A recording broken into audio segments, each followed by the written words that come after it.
Chalani, vy ste absolútne nielen slovenské, ale svetové hokejové legendy a jedna tiež svetová hokejová legenda vám posiela jeden zaujímavý odkaz. Zdravím vás, kluci Hosovic, Mariane Marceli. Hosovic. I vaše otce, pana Hosu. Vím, že už jste skončili s hokejem, ale že stále sportujete, že děláte box, kickbox, takže až se dostanete do formy, jsem na vás připravený a můžeme si to rozdat v ringu. Mariane, chtěl bych ti poblahopřát k skvělé kariéře v NHL, ale i v reprezentaci. A samozřejmě k uvedení do síně slávy, to je obrovská čest pro každého hokejistu. S Marcelem jsme si užili spoustu srandy v Rangers, když jsme hráli spolu 2 roky. A my jsme tě brali jako poločecha. Byl si náš prostě. A když už vás tam mám a slyšíte mě, tak bych vám dal jednu otázku.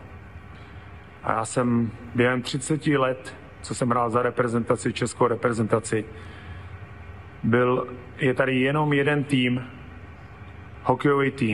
hokejový stát, s kterým jsem nikdy neprohrál za 30 let. Schválně, jestli víte, který stát to je. Kdybyste to nevěděli, tak vám můžu poradit, podívejte se do vašeho pasu. Čau.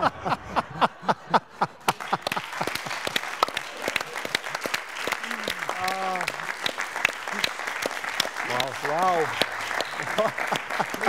Čo k tomu poviete? Jaromír Jágr si teraz urobil na Slovensku nových fanúšikov, tipujem. Wow. Tak Jarda je fenomén, akože je neuveriteľné. Jardo vyhral úplne všetko, čo sa dalo. Tam nemusíme ani komentovať. Ja som si není vedomý, že či fakt za tých 30 rokov neprehral. Ešte, že mal ten Jágr tým, raz sme ho porazili.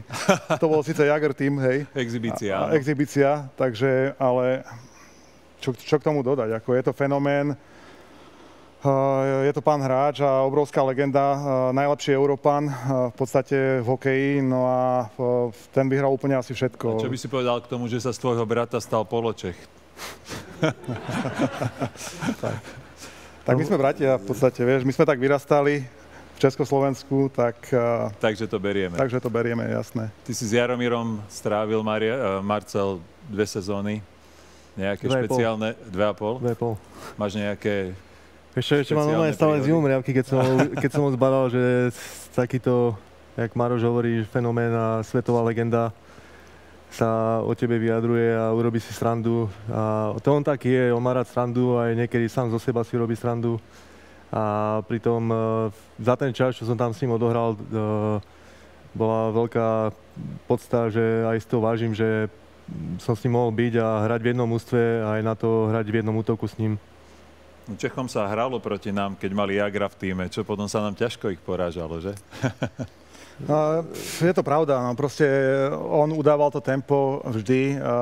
Keď prišiel na majstrovstvá sveta, on bol tá ikona. Keď prišiel v NHL, my sme vyrastali v podstate, dá sa povedať, on vyhral v 91. a v 92. ak sa nemýlim. Už mal 2 poháre. A potom v 95. vyšla jeho kniha a ja s Marcelom sme absolútne nečítali knihy, to proste nebola naša vášeň, ale vtedy tú knihu sme si kúpili a on tam uvádzal, že robil dennodenne 500 drepov a odtedy sme začali drepovať, ja si pamätám... 1000? Ja som robil len 500. Ja som čítal inú knihu asi, ja som tiež čítal 500. A podľa mňa on tam dačo zatajil. Lebo ja som robil 500 a mal som ako výbornú kariéru, ale on dačo zatajil, musel robiť o moc viacej. Musel ešte niečo robiť naviac, presne.